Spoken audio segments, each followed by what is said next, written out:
Salut à tous, alors aujourd'hui je vais vous parler de Tintin en Amérique, mais pas de Tintin, pas de la version de 1946, la version de 1932. Donc la version de 1932 qui est ressortie aujourd'hui, la semaine dernière il me semble, ou il y a 2 semaines, en couleur.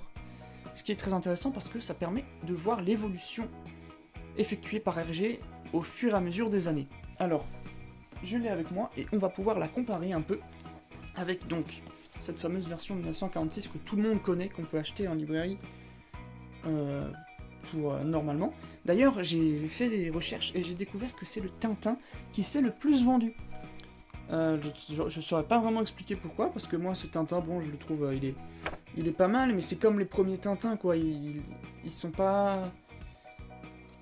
géniaux. Alors j'ai aussi vu que Hergé s'est beaucoup documenté pour ce Tintin en Amérique. Il a commencé à se documenter vraiment à partir de ce Tintin-là. Il a eu des aides d'autres personnes. Et à partir de Tintin au Congo, bon, il n'était pas... Je crois qu'il se documentait pas vraiment encore trop. Donc Tintin au pays des soviets et Tintin au Congo, c'était... il faisait ça comme ça, sans vraiment se documenter. Et à partir de Tintin en Amérique, et surtout le Lotus Bleu, il s'est vraiment documenté et il a essayé de rendre ses histoires vraiment le plus fidèle à la réalité, que ça colle le plus possible à la réalité de notre monde. Et donc, on va parler de Tintin en Amérique, la version colorisée de 1932, que j'ai acheté donc il y a 1 ou 2 semaines, qui est vraiment bien parce qu'on peut se rendre compte de l'évolution du dessin d'Hergé. Et on voit déjà une toute petite évolution par rapport à Tintin Pays des Soviets niveau dessin. Je vais vous montrer tout ça tout de suite. Je vais donc vous faire une petite comparaison de ces deux Tintins et de Tintin en Pays des Soviets dans le même temps pour vous montrer un peu l'évolution du dessin qu'il a pu faire en 2 ans. Donc, cette version est de très très très bonne facture. C'est les éditions Moulinsart qui l'ont faite. Et le papier est vraiment il a l'air de meilleure qualité, un peu comme du Canson, mais pas d'aussi bonne qualité. Donc on peut voir déjà il y a des évolutions au niveau du dessin, ça c'est sûr, ça se remarque. Mais en même temps, moi je trouve que au final, c'est pas si évolué que ça, si on regarde. Alors déjà au niveau de la vitesse des véhicules et tout, c'était très très bien retranscrit à l'époque, il le faisait vraiment bien. Mais à force de vouloir épurer toujours son dessin, il a perdu cette qualité qu'il avait. Comme Hergé. Comme on peut regarder, on peut voir ici là que la moto, le sidecar, va très vite. On a l'impression qu'il va à une vitesse folle. Alors que là... Alors c'est pas le même... Si, ici. Alors que là... On voit qu'il va vite, hein, mais la sensation de vitesse n'est pas accentuée comme ça. Sinon, on peut voir aussi une évolution au niveau des personnages, à part Tintin qui est encore d'actualité à peu près. Les autres, ça fait vraiment le style, comme si j'ai l'impression qu'il a pris le style de dessin de l'époque. Parce que ils ont vieilli vraiment, je sais pas, je trouve que la tête des personnages... Là, bon, Al Capone, on peut voir déjà une petite évolution. Là, il a un petit bandeau, là, un bandana. Alors que là, il l'a pas. Je sais pas pourquoi il a mis ça. Peut-être pour faire plus méchant. Mais je trouve ça un peu étrange. Ensuite, qu'est-ce qui a changé d'autre au niveau les tournures de phrases qui sont plus naturelles, on va dire, plus recherchées dans cet album de 1946. Qui sont, oui, c'est mieux. On comprend mieux ce qu'il veut dire. Ensuite, ici, alors, je vais essayer de vous montrer. Il y a des cases qui sont vraiment super belles. Par exemple, ici, la voiture dans la nuit, avec les reflets, c'est vraiment très beau. Et ici, alors, il me semble qu'on retrouve la même case aussi. Tiens, il a changé le... Alors, faut juste que je retrouve... Oui, voilà, c'est là. On retrouve là le même dessin. un peu, on le voit d'un peu plus loin. Et bon, c'est bien aussi, mais je sais pas, je trouve que voir les cases en plus grand, ça permet de plus apprécier le dessin. Alors pareil, là, on peut voir un peu l'évolution au niveau de la fumée. Là. Et ici. Parce que il faut savoir que dans les versions noir et blanc, RG, il mettait un genre de petit... de la couleur bleutée, comme ça, pour représenter la fumée. Et ensuite, il le passait en noir, en gris un peu. Ensuite, qu'est-ce qui a changé? Ah oui, là, on peut remarquer, là, il n'a pas mis de mots. Et là, il a écrit plouf. Voilà. Ensuite, qu'est-ce qui a changé? Bah, les véhicules, comme dit, je trouve que c'est quasiment les mêmes. Le nez des personnages, hormis Tintin, est vraiment étrange. Regardez, il a mis un petit trait noir comme ça, je comprends pas trop pourquoi. Si on compare, alors que avec ici, on n'a pas ce trait noir. Là, ils sont, on va dire, normaux. Et donc, comme j'ai dit, il a épuré son style de dessin ici, mais en même temps pas, il a... Non, pas ici. Mais en même temps, il a pas trop changé. Parce que, comme on peut voir dans les nouveaux Tintins, Bob Denneau rajoute des détails. Ça fait pas trop ligne claire. Et je trouve ça un petit peu dommage. Après, bon, moi, c'est pas grave, hein, que ce soit ligne claire, que ce soit plus ligne claire ou pas, bon, moi, c'est pas trop grave. Et sinon, qu'est-ce qu'il y a de changé d'autre? Les expressions. Alors là, les expressions, on peut voir vraiment... On sent les expressions, vraiment. Dans ces éditions-là, les nouvelles, Tintin a des expressions, on le sent. Mais c'est moins fort. Par exemple, quand il se fait rejeter par le cheval... Ici, on peut voir, oui, voilà, on voit qu'il est projeté, mais on a l'impression qu'il se rend pas compte un peu. Je sais pas comment, je saurais pas comment dire. Alors que là, hop, on voit qu'il est, il est vraiment étonné. Ensuite, qu'est-ce qu'il a changé d'autre? Les ombres. Il a pas fait d'ombre. Justement, la ligne claire, normalement, il n'y a pas d'ombre, et là, il en a fait. Ici, on peut voir, il y a de l'ombre. Alors que là, eh ben, il n'y en a pas. Alors aussi, un petit peu, on peut voir un petit peu ici des ombres. Mais sinon, il n'y en a pas. Alors après, il y a toujours le même problème que dans les soviets pour la disposition des bulles de quand les personnages parlent. Alors, c'est donc ici. On peut voir ici, normalement, c'est le chef indien qui parle en premier. Et l'Indien qui pose la question après. Mais là, ça a été un peu amélioré parce que on lit d'abord ça et ensuite sa réponse. Alors que là, comme dans les soviets, le même problème. Est-ce que j'ai réussi à vous montrer? Même problème. Ici, on voit d'abord l'Indien qui parle et ensuite le chef. Et ça, c'est pas très logique. Parce que bon, c'est des problèmes, je sais pas trop pourquoi, je pense qu'il a sûrement dû se dire que... Non, oui, là, ça aurait été... il aurait dû changer les personnages de place, bon, voilà. Ensuite, d'autres petits détails comme ça que je trouve un petit peu étranges, des oublis qu'il a fait en dessinant.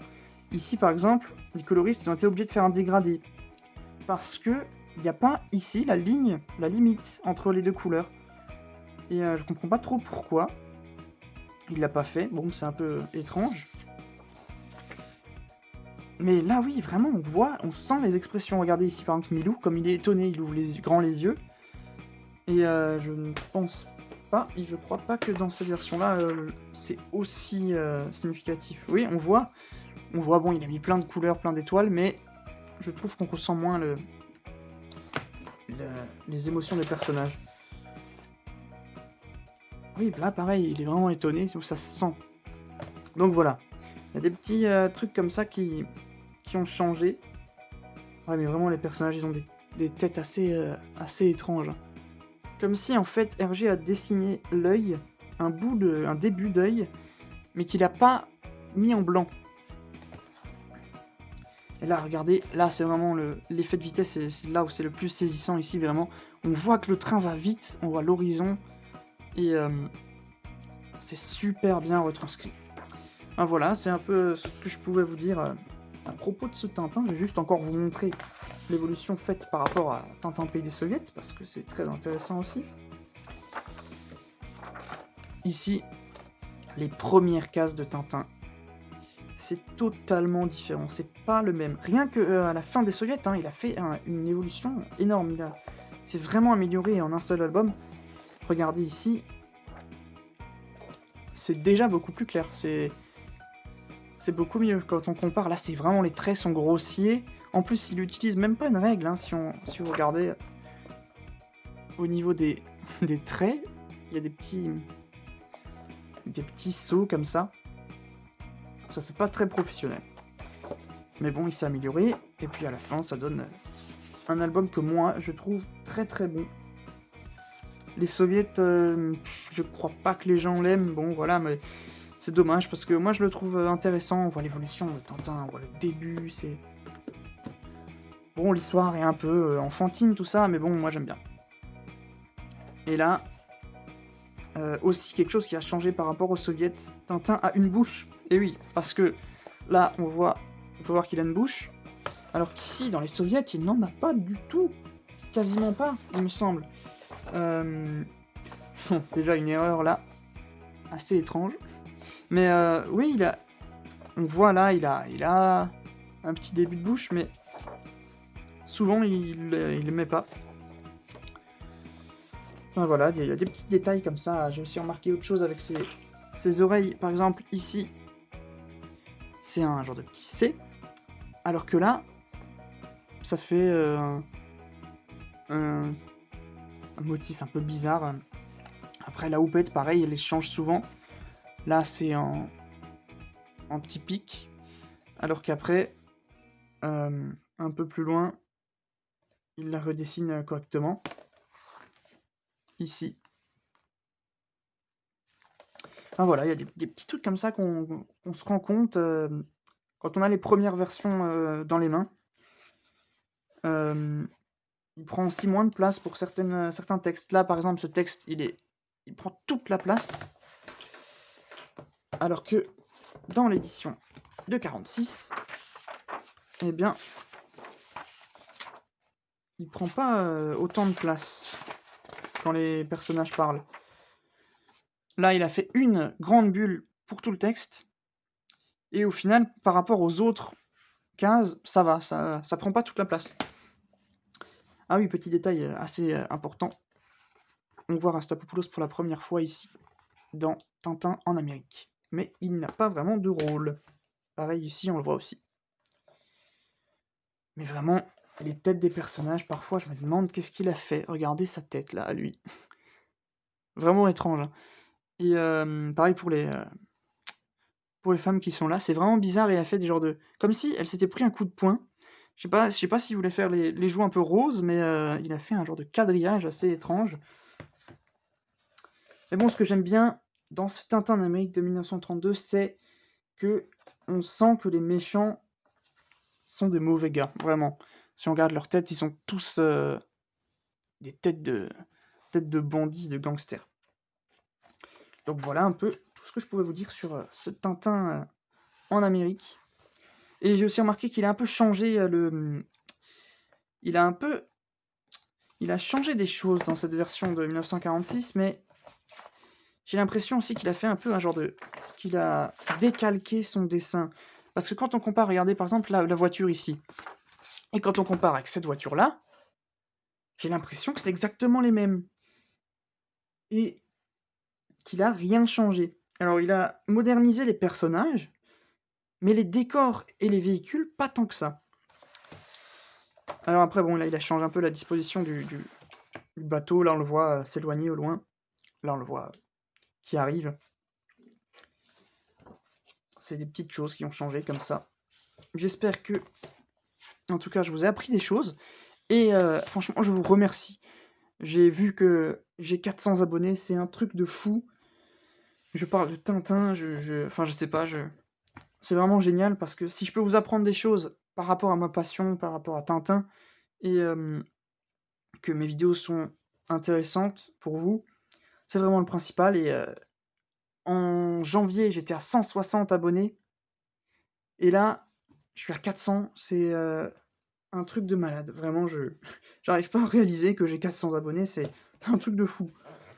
Enfin, voilà, il y a encore autre chose que je ne vous ai pas dit. Ici, dans ce petit encart, on peut lire: Moulinsart poursuit ainsi la colorisation des 9 premières versions originales parues en noir et blanc. Casterman s'y est associé pour le premier album, Tintin PDCET, mais ne s'est pas engagé dans la publication des titres suivants. Ce qui veut donc dire qu'ils vont nous faire chaque année, jusqu'au Crabe aux pinces d'or, des éditions comme celle-là. Donc, en couleur, des Tintins noir et blanc. Donc, ça veut dire que tous les ans, je vais vous faire une vidéo du coup là-dessus. Ça va être un petit rendez-vous annuel comme ça, bien sympa. Et voilà ce que je pouvais vous dire sur ce Tintin en Amérique. Alors, vous pouvez l'acheter dans la boutique Tintin, à la boutique Tintin en ligne. Il est à 17 €, mais avec les frais de port, ça monte à un peu plus quand même. Ça doit être dans les 30 €, quelque chose comme ça. Mais en tout cas, c'est un bel objet. Je conseillerais de l'acheter à tous les tintinophiles, plutôt pour les personnes qui ne s'intéressent pas trop à l'histoire de Tintin. Partez sur celle-là, elle est très bien. C'est vraiment pour comparer que je l'ai pris, surtout cette version-là. Et voilà ce que je pouvais vous dire par rapport à Tintin en Amérique de 1932. J'espère que cette vidéo vous aura plu. N'hésitez pas à vous abonner aussi. J'ai remarqué que beaucoup de gens regardent mes vidéos sans être abonnés. C'est dommage. Si vous voulez suivre ce que je fais, si vous voulez suivre mon contenu, abonnez-vous. Vraiment, c'est assez important. Voilà, j'espère que cette petite vidéo vous aura plu. Salut à tous!